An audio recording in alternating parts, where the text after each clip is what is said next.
want to start with Rebellion itself, with Rebellion Software. It's not exactly an unknown, but it's not an Activision either, like I just told you. And maybe you want to start going a bit about the history of that started actually with quite a bang on the Atari Jaguar back then. Sure, yeah. So, like you said, yeah, Rebellion, I think, is a growing company. So yeah, we've had a long history with starting with the Atari Jaguar, games like Alien vs Predator. We've come a long way since then, and we've moved on to Sniper Elite and now Zombie Army. We have our own game engine as well, Azura, which all of our games are developed on. Yes, define all, because the company had a lot of games back then. For instance, now we're developing Evil Genius, which is a strategy game, management sim. We've got a zombie third-person shooter and Sniper Elite, which is a World War II third-person shooter stealth game as well, and some other things I can't talk about. But yeah, there's a wide range of titles now covered on the same game engine. So you're going back to a lot of games being in development, because at some point in the company came Sniper Elite. That was quite a success then, but during all the time you developed a lot of conversions and let's say lesser games. And then came Sniper Elite V2, and after that you were basically the sniper guys. Yeah, I suppose so. So I think V2 was probably the start of the bigger hits for us, and that's now kind of the backbone, I guess, of the company, and it's what we're most recognized for, I suppose. That's kind of also led into the spin-offs of the Zombie Army series as well. So Sniper Elite 1 and 2 created the spin-offs of Zombie Army 1 and 2 as well. And I think the franchises have naturally developed since then. Doesn't feel a bit weird, because you're now doing a remake of Sniper, or you have made a remake of Sniper Elite V2 on the same engine you did the original. So didn't somebody think at some point, well, we should have been at another engine by now, probably? Or does it just feel right? I think it feels right for us. Our engine has kind of been developed over time for our company, and it works really well for us. So like, we're able to kind of go to the tools team at any time and ask them for features which suit the projects we're making, which helps us develop the games quite quickly. How similar is the engine still? Is it still recognizable as the old engine, or is it basically... It's kind of before my time, really, but even when I joined Rebellion, the engine it's recognizable, but it's a lot more features now in the engine than there were before, and we're keeping an eye on industry standard engines to make sure we are keeping up. I think basically it's familiar to people who have used Unreal Engine 4, so we're able to recruit talent which can use our engine quite intuitively if they've used industry standard game engines. Isn't it harder to find new people with your own engine? I don't think so. I think especially with the indie development culture, there's a lot of people now who are experimenting with tons of different game engines. I'm finding that a lot of people have used probably Unity and Unreal Engine and maybe CryEngine or something as well. So people are quite used to learning new engines quite quickly now. So I think people are quite comfortable with learning new engines, and Azura is quite intuitive, I think. Yeah. Do you give it to other studios as well if they ask for it, or is it just an in-house thing? No, our engine is just in-house for us. Yeah. Ever thought about going public with it? It's probably a question I can't answer, but it's not something I've heard of as looking into. But yeah. I've noticed Rebellion isn't just only into games. You acquired a few studios, but you're also dabbling in some weird old comic stuff. And yes. You founded a TV studio, and what's that about? It's a Zombie Army movie, when it's coming. Well, yeah, maybe. But yeah, so it's a really exciting time to be a Rebellion. Rebellion has all sorts of things going on right now. We've got all sorts of departments, like a board game department, comic books, like you mentioned as well, 2000 AD, and there's tons of IP there as well, like Judge Dredd, Rogue Trooper, Strontium Dog, loads of fan favorite IPs in 2000 AD, and yeah, expanding into film as well, which is really exciting. It's just a really exciting time to be at Rebellion with all the different kind of geeky culture things going on at Rebellion, yeah. Doesn't feel a bit like a rerun of the early 2000s for Rebellion, where you had all kinds of stuff going on, Judge Dredd license as well, with not so critically acclaimed games, and then scaling it completely back when you hit it with Sniper?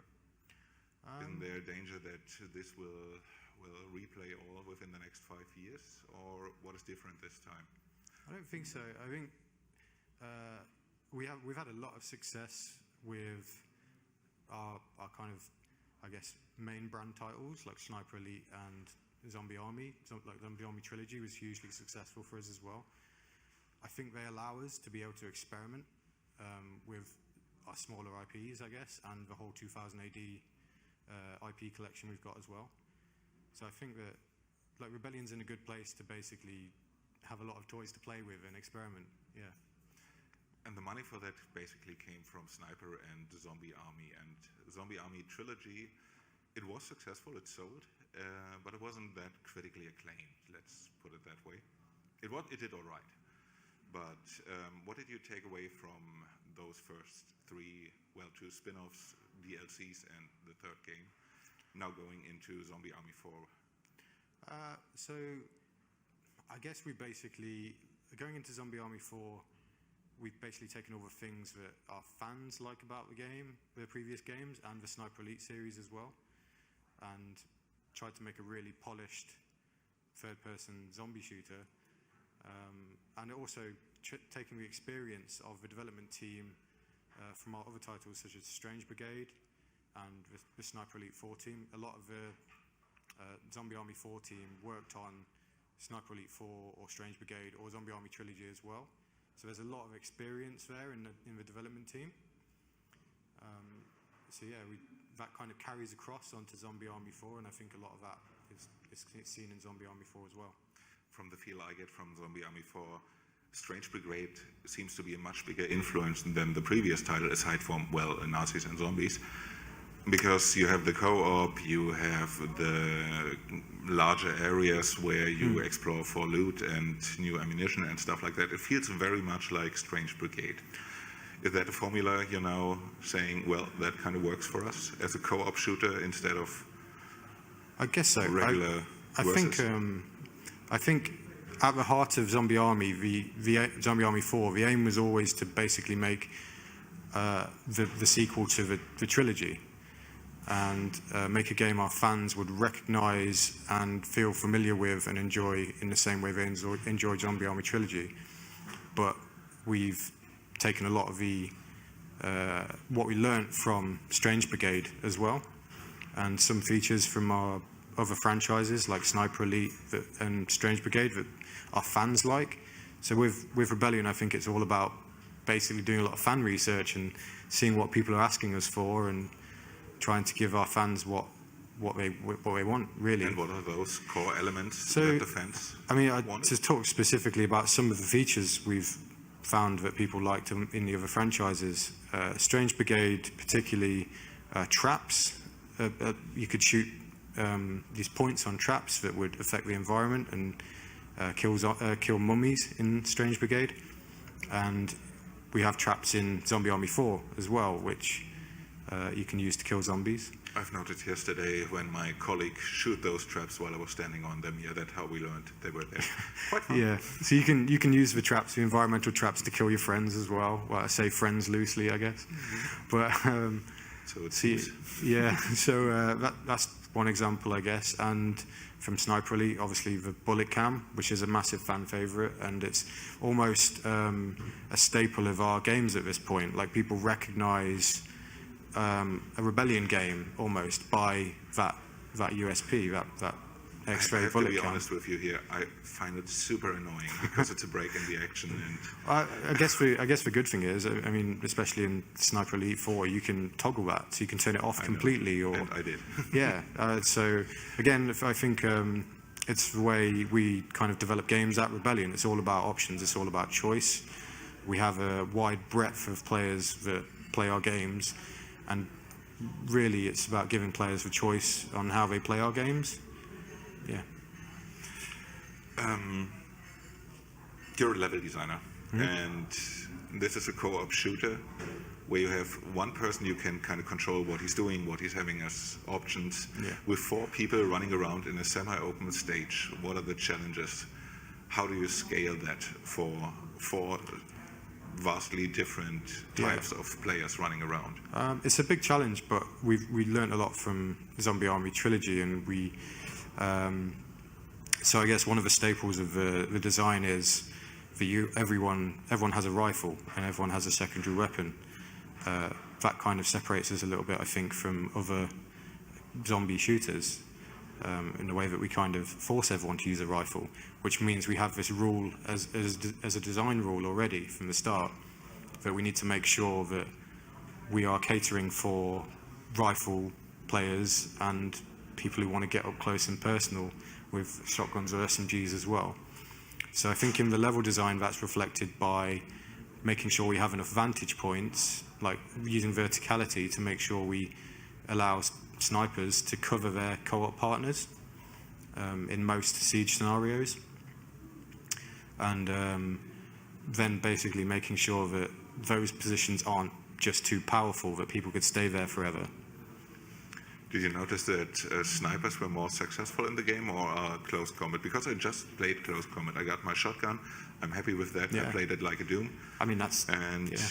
it kind of worked. I never really got the feel that I needed the rifle.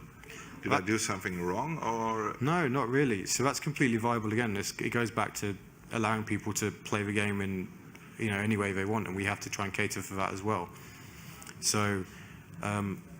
using our perk system and upgrade system, you can tailor your character and weapons into your playstyle. So if you're using shotguns or SMGs more, you can put your upgrades and perks into skills that allow you to get more up close and personal, things that allow you to take less damage when you're close to zombies, or your shotguns to do different types of damage or more damage, whereas otherwise you could upgrade your rifle, which would do more damage, or for example. What I noticed in this game and the other zombie armies too is when you use the rifle, it seems to be very stable when you're firing. It's not like in Sniper where you have the recoil. The recoil, and here it feels very arcadey and very to be honest, weak. I found the rifle not to be very satisfying. I think that's... Yeah, maybe there's a little bit of Strange Brigade influence there, but really I think we take most influence from the previous Zombie Army games. So the recoil thing, I guess in the Sniper Elite series, the weapons are supposed to feel, the rifles especially, are supposed to feel kind of more authentic and more challenging to use, I guess. Whereas in Zombie Army 4, it's a little bit of a faster paced game, and we want to keep the player shooting. You've got to crowd control.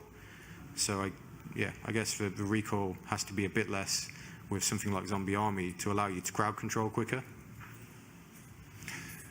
Here you have a very straightforward level design. It was more open in Strange Brigade, I think, where you could run around a little bit more, but here it felt still dynamic enough with the trains crashing in and stuff happening, and you have to move forward.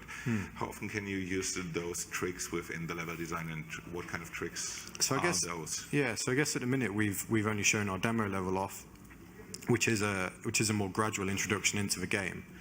It's probably more linear than most of the areas you've seen so far, because it's a slower introduction into the game. There are some areas in the game later on which are much larger and bigger siege scenarios, and introducing more enemy types that utilize the space more.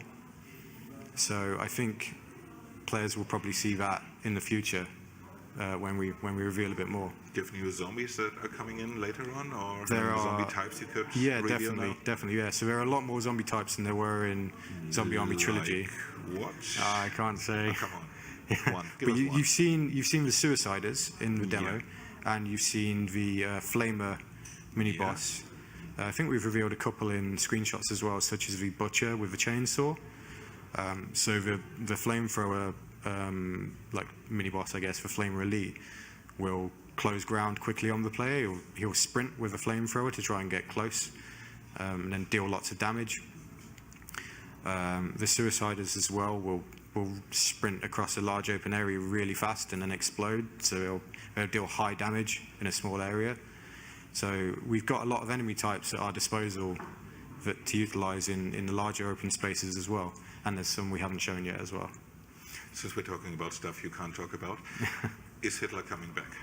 I From can't. hell, obviously. I think we've shown some stuff in our trailers, Yeah, but I can't there's talk too much something- about the story. A little bit. You have those new perks where people have supernatural powers now, I think. You can call it that. I suppose, does it yeah. tie into the story at some point? Do you expand Yeah, more I on guess that so. stuff and go more into a Strange Brigade I direction? with it? think that is expanded in the story somewhat, yeah. But you'll have to play You and don't wanna find talk out, about really. that one. But I can kind of talk about the vibe of the game in general and the tone. So it's kind of a lot of the story is based around this occult universe, and that was seen in Zombie Army Trilogy as well. So it's less sciencey and more occult. Yeah. It's more a horror vibe than the part. Yeah, it's more horror vibe. It's more cult horror, like B-movie style. Yeah. Yeah, it felt really nice. So honestly, yeah, maybe give it a try. Anybody, any questions to Zombie Army, which I haven't thought about, please? Sorry.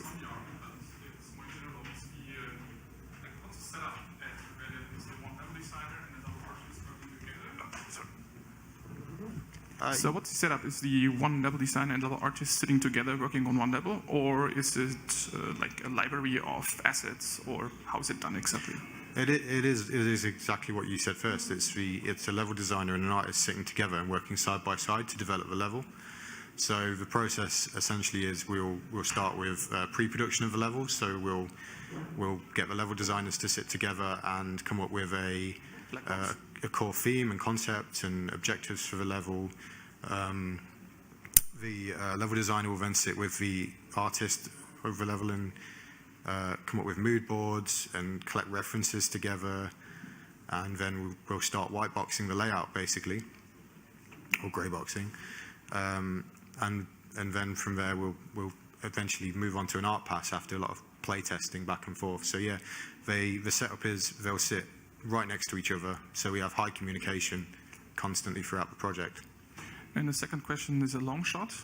What's the chance of Rebellion doing another Alien vs Predator, because the 99 version is still one of the scariest, best FPS with aliens involved? I mean, I would personally love to, but it's not a question I can answer. Also, Well, anybody else? No? Well then, thank you very much. Thank you. It's been a pleasure. You too. Thank you. And yeah, you should go have a look for yourself. It's actually fun. We've got 6 PlayStations set up in the hall if you'd like to come across and play. You can play in 1 to 4 player co-op, and if you have any questions, please just feel to ask. Great, thank you.